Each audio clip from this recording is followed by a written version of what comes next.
How to use the Cuisinart FastFreeze ice cream maker. Fill the dessert cup with your favorite ice cream base.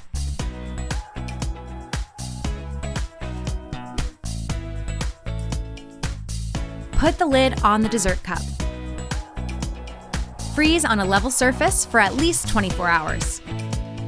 Let the frozen dessert cup sit at room temperature for about 10 minutes. Attach the dessert cup to the mixing assembly and lock into place. Press down to attach the power handle to the mixing assembly. Use the dial on the power handle to select your preset: ice cream, sorbet, mix-in, slushie, or milkshake.